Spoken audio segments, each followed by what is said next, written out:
Nah, di pertemuan pertama ini kita akan membahas pengantar ilmu bahasa Arab. Kenapa harus ada pengantar ilmu bahasa Arab?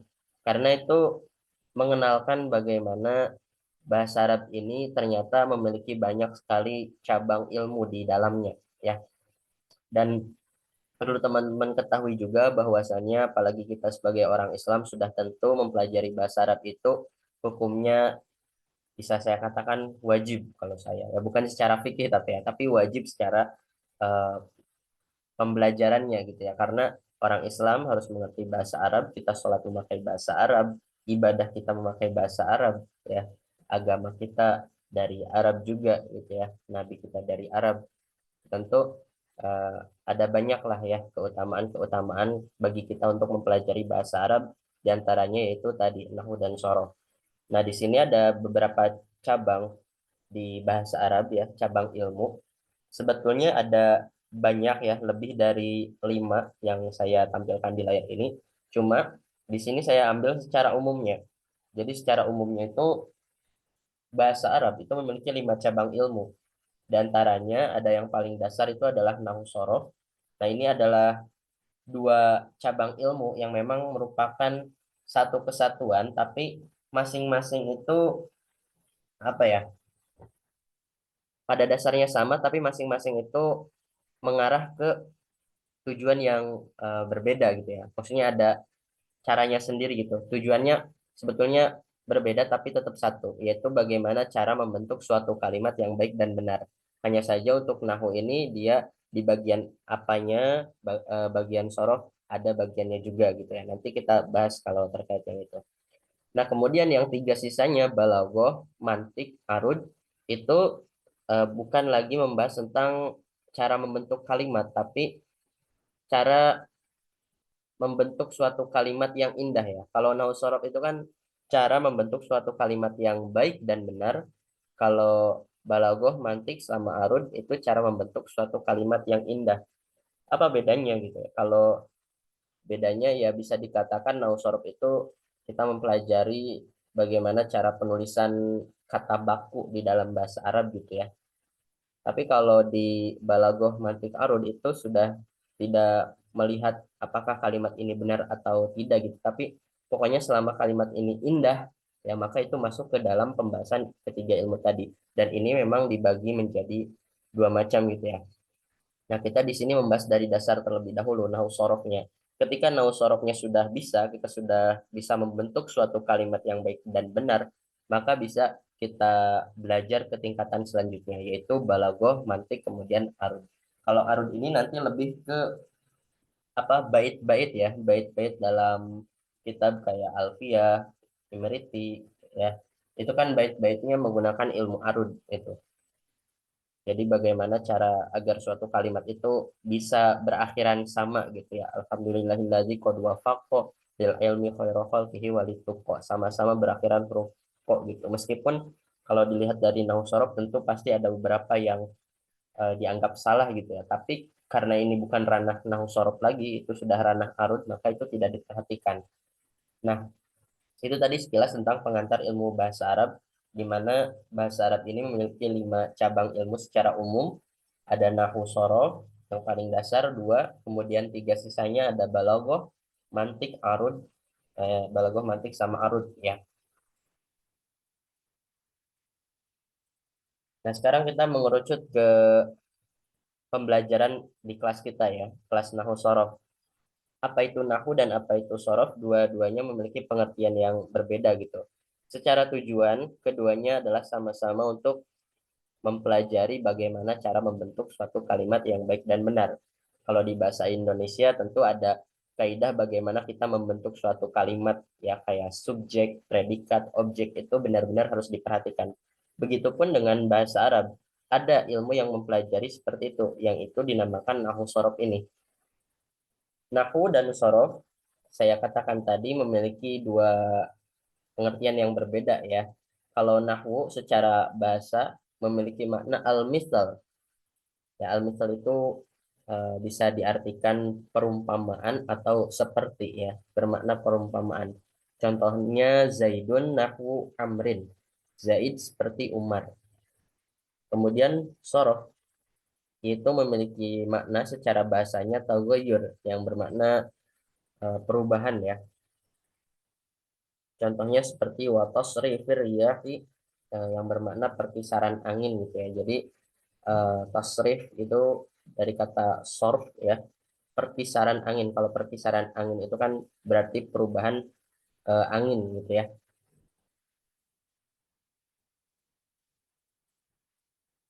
Itu tadi secara bahasa ya.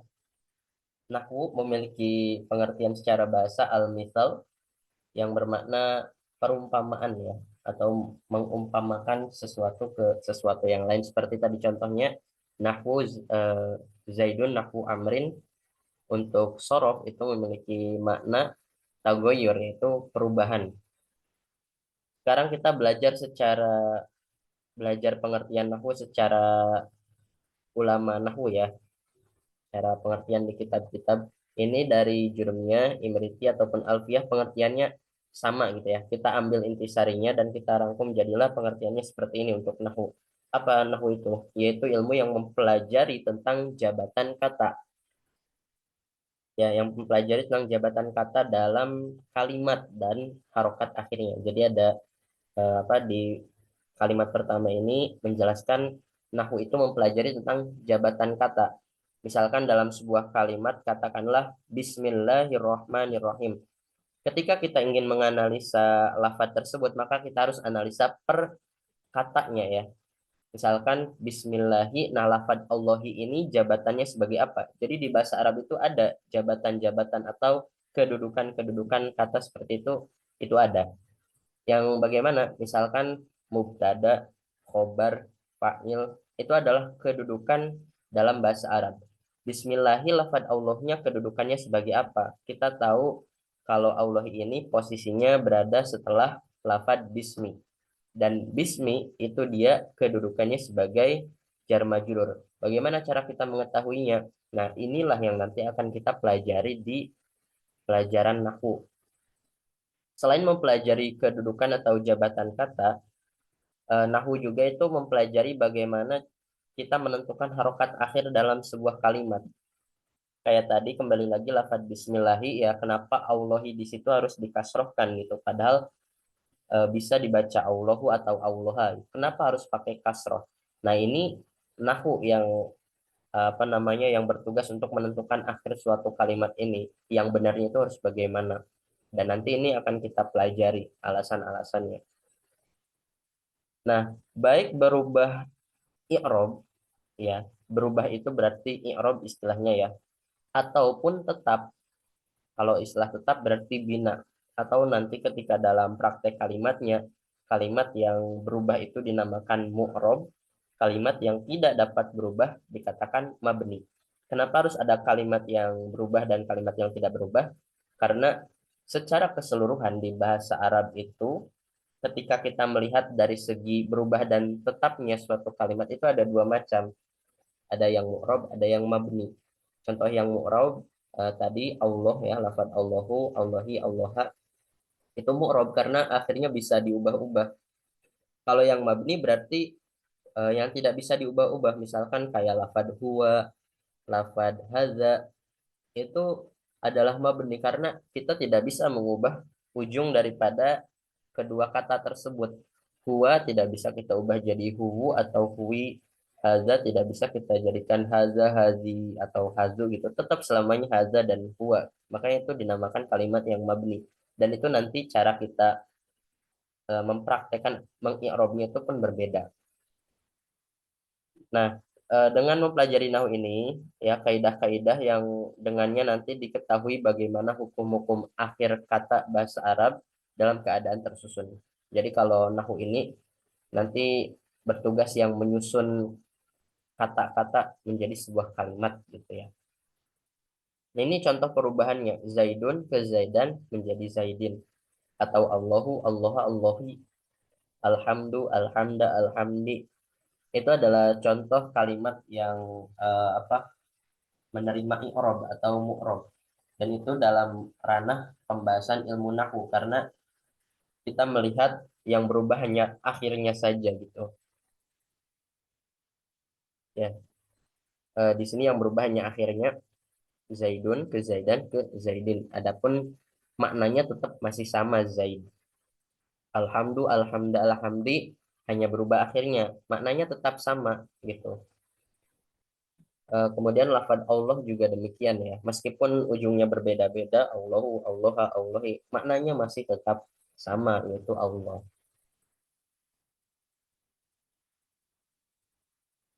Nah, selanjutnya, oh ya, sebelumnya untuk nahwu apa ada pertanyaan sebelum kita lanjut ke sorofnya? Ada Ustaz dari Sausan. Ya, silakan Kak Sausan. Jadi di pengertian nahu secara jelas kan ada menjabarkan kalau ilmu yang mempelajari tentang jabatan kata dalam kalimat. Kalimat di sini itu kalimat dalam konteks bahasa Indonesia gitu atau kalimat yang berarti kata pada nahu, Ustaz? Oke. Kalau di pengertian sini, ini masih dalam ranah bahasa Indonesia ya. Jadi kata dalam bahasa Indonesia. Kalau kalimat berarti kalimat dalam bahasa Indonesia. Ya, nanti untuk teman-teman juga harus perlu diketahui ya. Mungkin ketika kita sudah masuk ke pembahasan i'rab, nah itu kita sudah mulai menyebut kalimat itu dengan istilah kata. Kemudian untuk istilah kalimat itu jumlah. Ya, jadi kita nanti pakai istilahnya yang bahasa Arabnya. Nah, ini untuk awal-awal istilah dalam bahasa Indonesia dulu. Ya, karena kalau di bahasa Arab ya, yang namanya kata ya, atau kita katakan Zaidun dalam bahasa Arab itu satu kalimat, bukan satu kata. Kemudian lafaz Bismillahirrohmanirrohim dalam bahasa Arab itu satu jumlah. Kalau di bahasa Indonesia kan satu kalimat ya, dengan menyebut nama Allah yang Maha Pengasih dan Maha Pemurah. Dan Maha Penyayang ya, yang Maha Pengasih dan Maha Penyayang. Ada pertanyaan lain sebelum saya lanjutkan?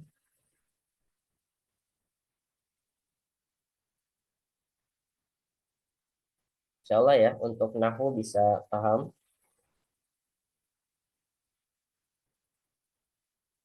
Kita lanjut ke sorof dulu. Nah, kalau sorof sebetulnya sama ya, masih membahas tentang perubahan. Cuma bentuk perubahannya yang berbeda.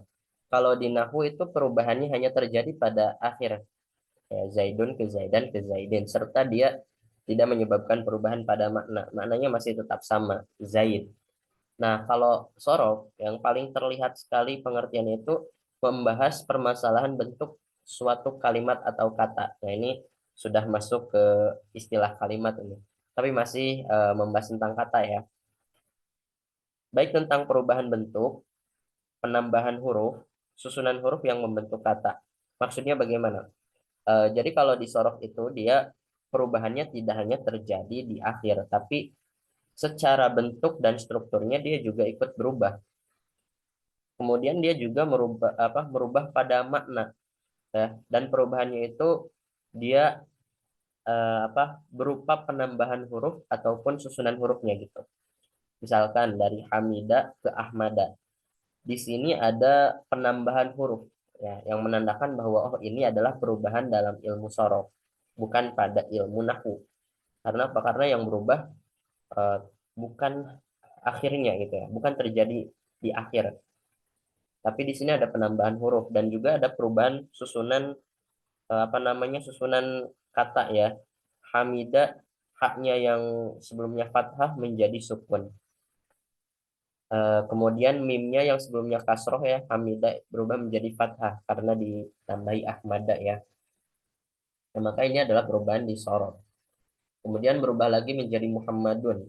Nah, ini jelas perubahannya tidak hanya terjadi di akhir, tapi secara struktur, kemudian secara harokat, penambahan huruf, semuanya ada. Menandakan bahwa ini adalah perubahan di ilmu sorot. Plus, dia juga merubah pada maknanya. Kalau Hamida berarti telah memuji. Kalau Ahmada itu dari nama orang ya, Ahmada Ahmadu. Kemudian Muhammadun juga nama orang yang terpuji gitu. Misal contoh lain seperti nasoro yansuru nasron. Itu adalah tasrif yang mungkin teman-teman sering dengar. Itu adalah perubahan di ilmu sorof karena dari struktur kalimat dia jelas berubah, kemudian dari maknanya pun demikian. Nasoro maknanya telah menolong, itu menunjukkan sesuatu yang sudah lampau. Yansuru sedang atau akan menolong, menunjukkan makna eh, sekarang atau yang akan datang. Nasron pertolongan, itu adalah kata dasar ya atau masdarnya gitu. Jelas itu adalah perubahan di ilmu sorof, menyebabkan perubahan pada makna, kemudian perubahan terjadi pada struktur dan bentuknya. Ilmu sorof tidak membahas i'rab atau baris di ujung kalimat atau kata. Jadi kalau apa namanya yang dibahas adalah ranah ilmu sorof, maka kita tidak lagi membicarakan i'rab seperti rofa, nasab, khafad, jazm ya. Itu adalah nama-nama i'rab. Di sorof kita tidak bahas itu. Kita bahas i'rab yang empat tadi itu di nahwu saja.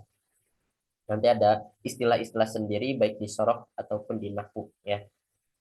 Ada pertanyaan untuk sorof? Ustaz. Ya, silakan Kak Selsan. Nggak ada Ustaz. Hah? Oh ya, kirain ada. Ya, itu ya untuk sorof. Secara umumnya itu insya Allah mudah ya. Pokoknya nahu itu ketika dia perubahannya terjadi hanya di akhir, kemudian maknanya tidak berubah, maka ya dia itu nahu jelas ya, ranahnya ilmu nahu. Kalau dia berubahnya tidak hanya pada akhir, melainkan pada keseluruhan kalimat, dan dia juga menyebabkan perubahan makna, ya berarti itu adalah ranah ilmu sorof. Ya, jadi itu adalah bagaimana perubahan di nahu dan di sorof perbedaannya seperti itu. Ya. Jadi di pertemuan ini targetnya teman-teman bisa mengetahui bagaimana bentuk perubahan di nahu dan bagaimana perubahan bentuk di sorof gitu. Nanti kalau sudah tahu perbedaan bentuk kalimat ya atau perbedaan perubahan kalimat gitu, nanti kita akan lanjut ke pembahasan istilah-istilahnya. Ya, misalkan kalau di nahwu nanti perubahannya disebabkan karena i'rab, kalau di sorof perubahannya disebabkan karena wazan atau siwat nanti ya. Nanti ada istilah-istilah seperti itu. Kita akan pelajari di pertemuan besok ya, pertemuan kedua. Nah, ini ada latihan untuk teman-teman ya. Nah, silakan tentukan perubahan mana yang masuk dalam ranah ilmu nahwu dan mana perubahan yang masuk dalam ranah ilmu sorof gitu ya. Tapi sebelum masuk ke latihannya, saya ingin tanya dulu kira-kira teman-teman semua paham nggak untuk nahu dan sorof ini? Paham Ustaz. Paham Ustaz. Alhamdulillah. Nah, silakan ya, nanti saya akan coba tanyai satu persatu. Tentukan perubahan mana yang masuk dalam ranah ilmu nahu dan mana perubahan yang masuk dalam ranah ilmu sorof. Misalkan sobahun ke sobahan. Ya, ini contoh dulu. Ini adalah perubahan dalam ranah ilmu nahwu. Karena Pak, perubahannya hanya terjadi di akhir dari domah ke fathah. Ya, jadi kita tidak menyebut ini tanwin domah atau tanwan gitu ya, tapi sudah kita sebutnya ini domah dan ini fathah. Ketika kita membahas ilmu nahwu ya, karena eh, tanwin, tanwin itu tidak ada pengaruhnya ya. Pokoknya kita sebut domah dan fathah saja, meskipun itu adalah tanwin ya. Kenapa dikatakan perubahan ilmu nahwu? Tadi perubahannya hanya terjadi di akhir dan tidak menyebabkan perubahan pada makna. Maknanya masih tetap waktu subuh atau pagi ya. Sobah, sobahan. Kak Faridah ada Iya, Ustadz, ada. untuk kalimat nasoro ke unsur kira-kira masuk karena ilmu apa? Nahwu apa sorof? Sorof, Ustadz. Alasannya kenapa? Karena terjadi perubahan, perubahan kata dan Boleh dijelaskan coba mungkin. nasoro itu pertolongan, unsur kurang tahu. Tapi kayaknya beda. Tapi tadi secara pemahamannya sudah betul ya. Ini sorof karena terjadi perbedaannya itu atau perubahannya secara keseluruhan strukturnya ya. Kalau Iya. nasoro, ya ini saya spill ya. Untuk nasoro itu maknanya telah menolong ya dari mengikuti lafaz fa'ala. Nanti kita pelajari itu. Telah menolong. Kalau unsur itu adalah perintah ya. Kalau teman-teman pasti pernah dengar istilah fi'il amar. Unsur itu tolonglah. Gitu. Jadi maknanya berbedanya di situ. Selanjutnya ke sausan, sogirun ke sogirin. Eh, itu nahu Ustaz. Coba dijelasin. Artinya kayaknya masih sama, tapi apa namanya i'rabnya yang berbeda. Yang sohirun itu apa ya? Jama zakar salim tandanya wah, yang sohirin gitu. Ya, benar sekali ya. Ke sausan insya Allah sudah ada pemahaman tentang i'rabnya juga ya. Jadi sogirun ke sogirin ini nahwu ya. Kenapa nahwu gitu? Mungkin ada teman-teman yang melihat ini akhirnya kan sama gitu ya. Nun fathah, nun fathah. Ya, jadi yang dimaksud akhir itu ya adalah akhir dari kalimatnya. Kita harus lihat dulu akhir kalimat itu yang mana gitu. Kalau misalkan sobahun kan jelas akhirnya memang terjadi di huruf H.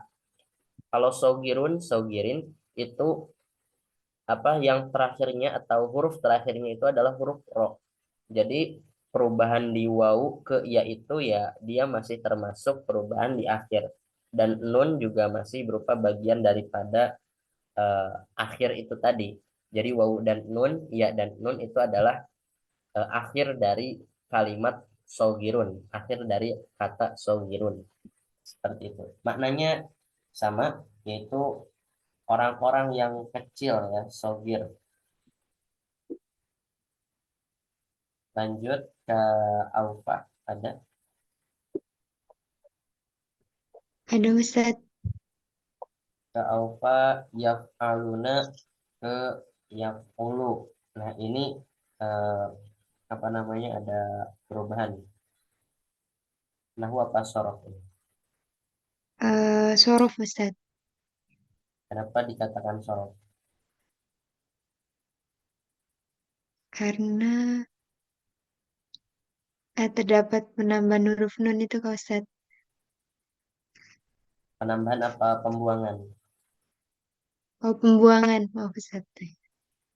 Kalau untuk pembuangan ini bukan masuk ranah sorof ya, tapi nggak apa-apa. Karena memang belum saya jelasin ya yang ini. Jadi untuk yaf'uluna ke yaf'ulu, apa namanya? Yaf'uluna itu adalah kata awalnya ya. Justru kata awalnya itu yaf'uluna, bukan yang yaf'ulu. Beda dengan eh, nasoro ke yansuru gitu ya. Kalau nasoro ke yansuru kan yang asalnya itu adalah nasoronya gitu. Yansuru dia ada tambahan baru dia sorof. Tapi kalau yaf'uluna ke yaf'ulu dia nahwu karena di situ terjadinya adalah pembuangan bukan penambahan. Ya, ini istilahnya itu pembuangan huruf nun atau hazfu nun. Jadi nanti kalau di nahwu ya pasti ada penyebab kenapa kok yaf'uluna bisa dibaca yaf'ulu gitu di suatu waktu. Atau misalkan sogiruna kenapa di kalimat lain bisa dibaca sogirina. Itu ada penyebabnya gitu ya. Ini contohnya seperti lafad alhamdulillahi rabbil alamin. Nah, di situ di domah ya alhamdulillah. Kemudian di kalimat lain ada innal hamdanillah wa syukranillah ila akhir. Nah, di situ alhamdulillah di fathah innal hamda. Kemudian di suatu waktu juga bisa dibaca kasroh bilhamdi. Nah, itu perubahan dari domah ke fathah ke kasroh itu bukan tanpa sebab, ada penyebabnya. Penyebabnya itu kalau enggak dikarenakan amil, amil itu yang seperti huruf jar atau amil nawasib, amil nawasih, itu adalah amil-amil ya yang menyebabkan perubahan pada kalimat. Kalau enggak karena amil berarti karena kedudukannya gitu. Ya, kalau dia misalkan posisinya pada posisi yang mengharuskan dia domah, ya berarti dia harus domah gitu ya. Dan itu ada nanti pembahasannya. Seperti itu ya, yaf'uluna ke yaf'ulu itu masuk ranah ilmu nahwu karena di sini terjadi pembuangan huruf nun. Dan masih ke alfa lagi ya, qatilun ke maktulun.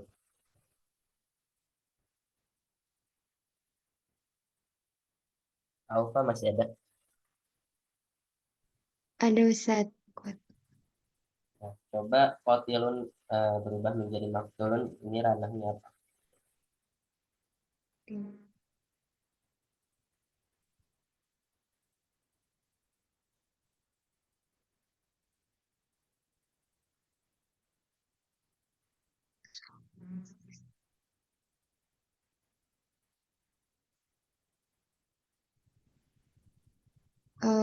Sorof Ustaz. Iya. Ya, sorof ya. Iya. Perubahannya untuk kotilun ke maktulun itu dia terjadi pada struktur keseluruhan ya, bisa dan sangat jelas sekali ya. Kemudian dari makna ini jelas berlawanan. Kalau kotilun itu maknanya pembunuh atau orang yang membunuh. Kalau maktulun berarti orang yang dibunuh. Jadi beda maknanya, jauh berlawanan 180 derajat ya. Dan ini masuk ranah ilmu sorof. Ini nanti masuk ke wazan-wazan ya. Kalau qatilun wazan isim fa'il nanti namanya itu seperti itu. Bukan wazan, tapi sigot ya. Qatilun sigotnya isim fa'il, maktulun sigot isim maf'ul. Kalau di sorof perubahannya karena itu ya, karena sigot. Kalau di nahwu tadi perubahannya karena i'rob. Sobahun rofa, sobahan nasob. Dan nantilah teman-teman akan belajar yang itu. Lanjut ke Putri.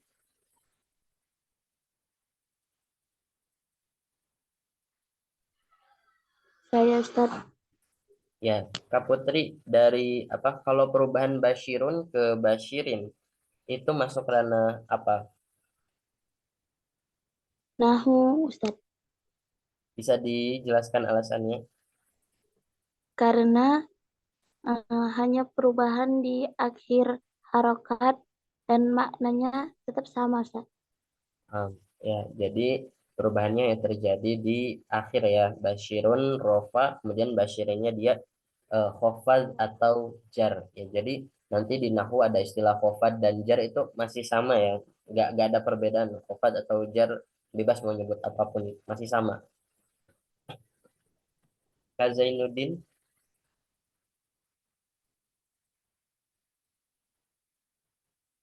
Kak Zain ada apa? Oh ya. Sambil menyimak ya. Saya menyimak.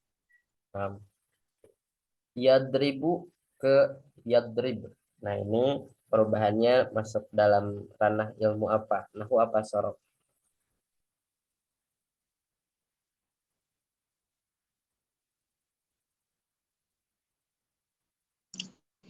Apa ya? Sorop, Pak. Sorok. Kenapa sorok? Karena perubahannya di akhir huruf dan itu tidak merubah arti ya. Tetap memukul atau gimana? Berarti Apa kalau juga kalau tahu. apa? Kalau yang terjadi di akhir berarti itu nahwu apa sorok? Kalau secara pengertian tadi. Perubahan yang terjadi di akhir dan tidak menyebabkan perubahan makna itu pengertian di nahwu apa sorok masuknya kazen. Sorop, Pak ya. Kebalik ya. Yadribu ke yadrib.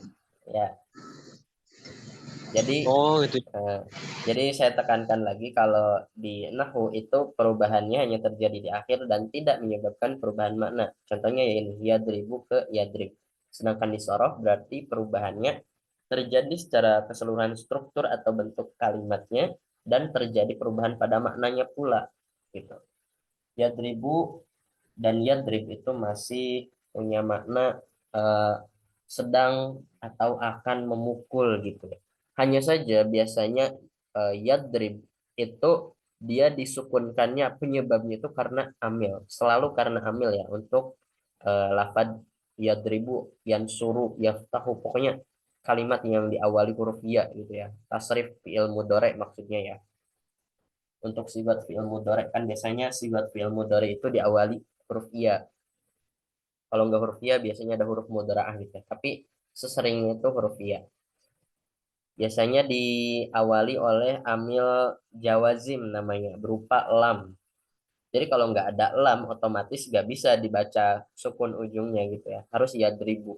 Baru kalau ada lamnya dia dibaca sukun lam yadrib, lam yansur, lam yaftah, lam yaktub, lam yat'am, ya, lam yaktul, dan lam-lam yang lainnya ya. Banyaklah contoh-contoh di Al-Quran atau di bahasa Arab yang bisa teman-teman temui nanti.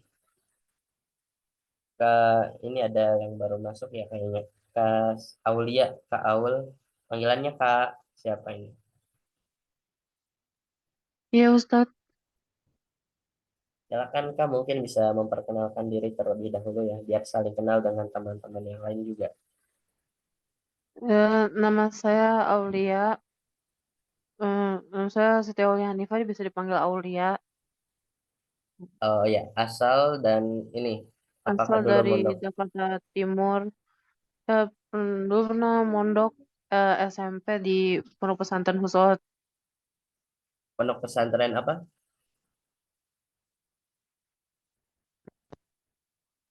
Sekarang kelas 3. Pernah ini nggak belajar nahu sorof sebelumnya? Udah pernah Ustadz di pondok waktu SMP. Ngaji kitab apa waktu di sana?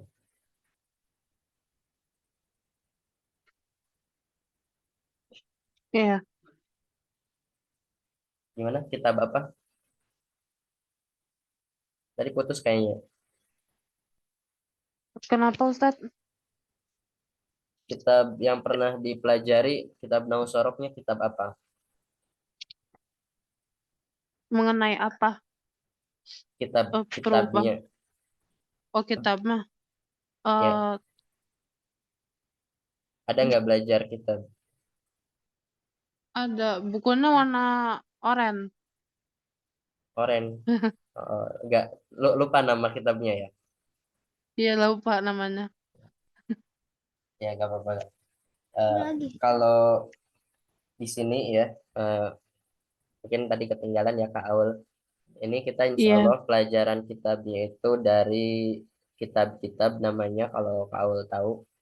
Kitab Nazom Maksud, kitab Alfiyah, kitab Imriti, sama Jurmiyah. Tapi itu dijadikan satu atau sudah kita rangkum ya dalam bentuk modul yang sudah di-share juga di grup.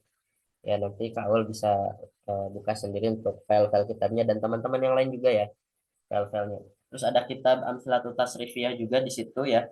Nanti insya Allah kita akan coba praktekkan besok ya untuk Amsalatul Tasrifiyah. Jadi Amsalatul Tasrifiyah itu isi kitabnya tentang tasrifan. Ya, itu sorof ya. Jadi nanti untuk besok kita belajarnya sorof tentang tasrif menggunakan kitab tadi Amsalatul Tasrifiyah. Adapun yang modul nahwu itu nanti di pertemuan ke 5, 6, 7, 8. Ya, jadi selama 8 pertemuan ini kita akan bagi dua, 4 pertemuan untuk bahas sorof dan 4 pertemuan sisanya kita akan bahas nahwunya gitu ya. Jadi biar balance gitu ya, biar dua-duanya bisa masuk gitu. Eh, Mungkin untuk Kak Aul belum ini ya, tadi belum dengar penjelasannya ya. Tapi insya Allah ini di record Kak Aul ya, nanti bisa tonton tayang ulangnya. Insya Allah ini diupload di YouTube-nya Santripedia. Dari tadi udah dengerin Ustadz. Oh ya, sempat dengerin ya. Udah. Nah, coba dulu ya. Kitabun ke kutubun. Berarti perubahan di ilmu nahwu apa ilmu sorot ini?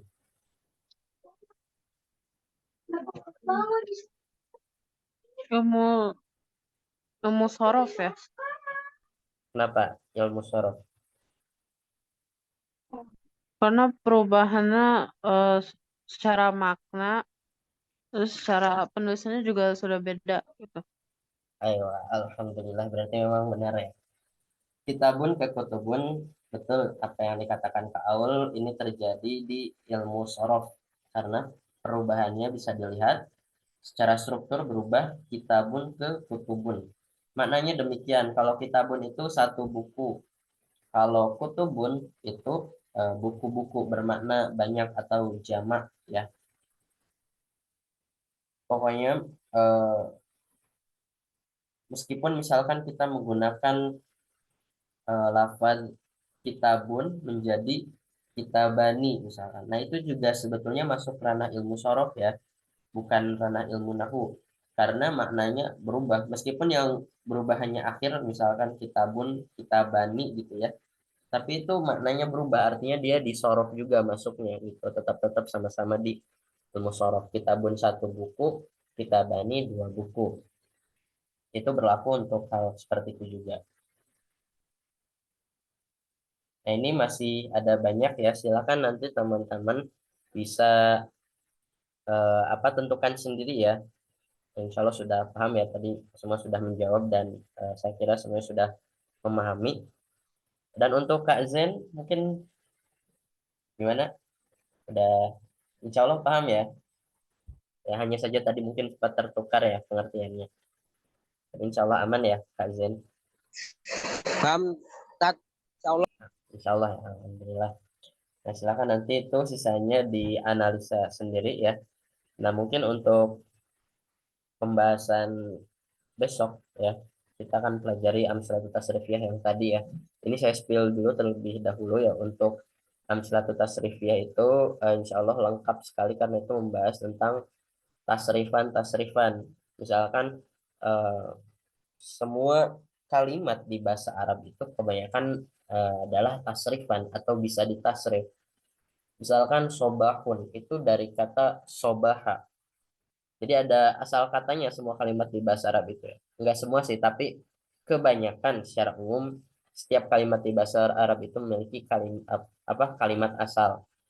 Sobahun dari sobaha. Sobaha yasbahu subuhan bahwa sobihun wazaka masbuhun dan seterusnya. Itu di tasrif bisa. Kemudian nasoro. Kalau nasoro ini sudah asal ya, tidak perlu diasalkan lagi. Nasoro yang suruh nasron wa mansoron. Sogirun asalnya dari kata sogoro ya, sogoro yes guru ya. Sogoro yes guru ya. Baru nanti ada ketemu lafad sogirun itu di isim fa'ilnya. Sogirun, sogironi, sogiruna. Yaf'uluna dari kata fa'ala. Fa'ala yaf'ulu. Nah, baru kemudian yaf'ulu kita telaah lagi. Yaf'ulu, yaf'ulani, yaf'uluna. Ketemunya di situ. Nah, itu spill sedikit ya terkait tasrifan yang insya Allah akan kita pelajari. Nah, nanti saya harap teman-teman tetap istiqomah ya untuk belajarnya. Meskipun nahwu sorof beberapa orang ada yang memandang pelajaran ini sulit ya. Tapi kalau misalkan sudah paham, maksudnya sudah mengerti bagaimana pola pembelajaran nahwu sorof, insya Allah akan mudah gitu. Tasrifan aja. Ketika kita sudah bisa mentasrif satu kalimat di bahasa Arab dengan benar, insya Allah tasrifan yang lain pun akan mudah. Karena polanya masih sama gitu. Qatala yaqtulu qatlan fahuwa qatilun wa dzaka maqtulun. Uqtul la taqtul maktalun miktalun. Nah, ketika kita sudah bisa mentasrif seperti itu, maka tasrif untuk kalimat lain pun akan sangat mudah. Nasoro, yansuru, nasron, waman, soron, dan seterusnya. Karena polanya masih sama. Ya, jadi eh, di antara pentingnya kita memahami nahwu sorof ini adalah supaya kita bisa yang pertama bukan menerjemahkan ya Pak, membaca kitab kuning. Ya, kitab kuning itu kan gundul ya. Kalau kita sudah paham nahwu sorof ini, kita bisa membaca kitab kuning itu tanpa perlu kita beri harokat gitu ya. Arab gundul maksudnya, ya.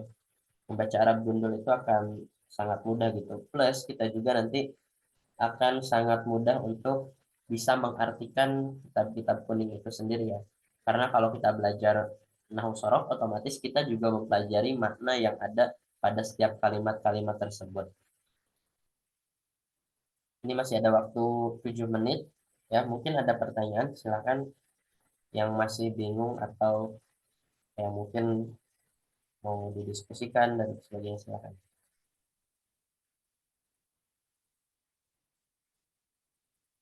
Ya, buat teman-teman yang masih merasa kesulitan belajar nausorof, ya mungkin bisa coba ungkapkan gitu ya.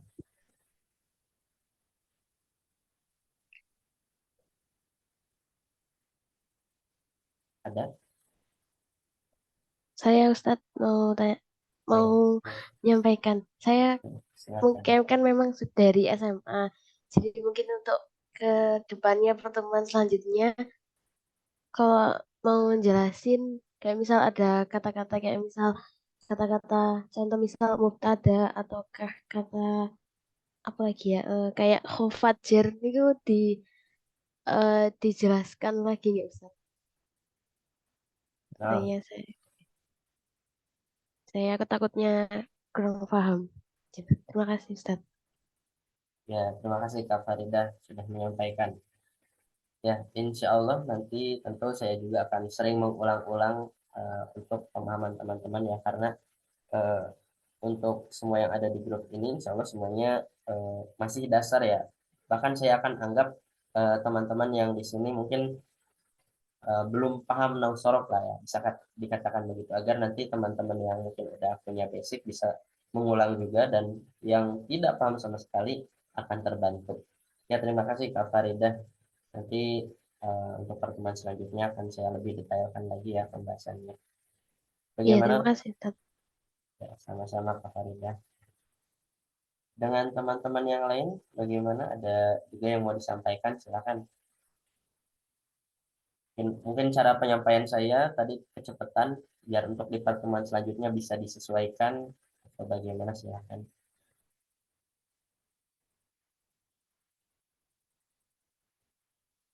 Oh ya, saya hampir lupa juga untuk menyampaikan ini ya, kontrak pelajar mumpung semuanya ada di sini. Ya, maksudnya kontrak pelajar itu sebetulnya udah disampaikan ya di grup sama admin Kak Faza.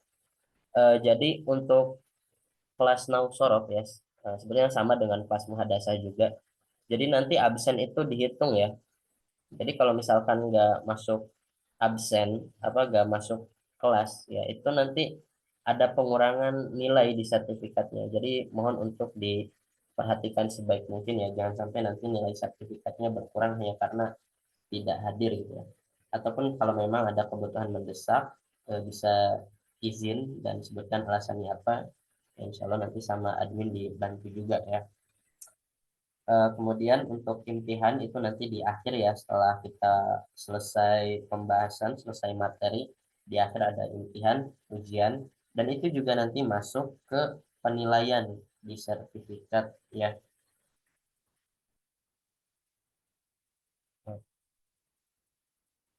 Ya. Karena ini berkaca dari apa pembelajaran kelas-kelas tahun bulan kemarin ya. Itu masih ada saja beberapa yang mungkin merasa entah karena sibuk atau ada apa gitu ya, mereka tidak masuk kelas gitu ya, atau jarang masuk kelas pembelajaran gitu ya, dan itu sayang sekali gitu ya, nanti di sertifikatnya itu apa ada pengaruhnya gitu, pengaruh terhadap pengurangan nilai juga. Jadi untuk di sertifikat nanti yang dicantumkan itu adalah gabungan antara nilai imtihan dengan nilai kehadiran ya, itu digabung, kemudian ada predikatnya A plus, B plus, dan seterusnya ya. Insya Allah nanti itu nanti di akhir ya. Semoga teman-teman nanti bisa mengikuti kelas ini dengan sebaik mungkin. Silakan dimanfaatkan. Kalau misalkan ada materi yang belum dipahami, bisa disampaikan di luar forum ini juga gak apa-apa. Bisa langsung ke saya di chat atau melalui admin Kafaiza juga. Silakan ya. Dan jangan lupa untuk materi tambahan, insya Allah di Santripedia sering mengupload di Instagram ya, di Instagram konten-konten bahasa Arab. Nanti untuk apa namanya, untuk konten bahasa Arab lainnya bisa teman-teman akses atau dapatkan di Instagram tersebut gitu ya, atau melalui website juga ada ya. Pokoknya di Santripedia insya Allah lengkap sih ya, teman-teman tinggal search aja baik itu di Google atau di Instagram Santripedia ya. Telegram juga ada, kalau teman-teman mau gabung silahkan hubungi Kak Faza ya, admin, bilang mau gabung grup Telegram. Apakah ada pertanyaan lain atau hal yang mau disampaikan atau sudah cukup? Sudah cukup, Ustaz. Oke, kalau sudah cukup, insya Allah untuk pertemuan pertama bisa sampai sini ya. Terima kasih untuk kehadirannya. Alhamdulillah ya, untuk pertemuan pertama ini hadir semua ya, begitu ya Kak Faza? Kayaknya hadir semua ya. Nanti untuk yang nggak hadir, silakan diurusi untuk absensinya ya. Nanti sekalian juga kirimkan link ininya ya, link tayang ulangnya. Ini juga nanti akan di-share di grup biar teman-teman bisa menyimak ulang. Nah, Alhamdulillahirabbil alamin. Mari kita tutup dengan doa kifaratul majlis. Subhanakallahumma wa bihamdika asyhadu an la ilaha illa anta astaghfiruka wa atubu ilaik. Syukran jazilan ila hudurikum. Nakhtatul hamdalah. Alhamdulillahirabbil alamin. Akhirul kalam. Ihdinas siratal mustaqim. Wassalamualaikum warahmatullahi wabarakatuh. Waalaikumsalam. Waalaikumsalam warahmatullahi wabarakatuh. Terima kasih banyak Ustaz. Terima kasih banyak, Ustaz. Afwan. Terima Boleh kasih banyak, meninggalkan Ustaz. Afwan. Boleh meninggalkan room ini ya, silakan.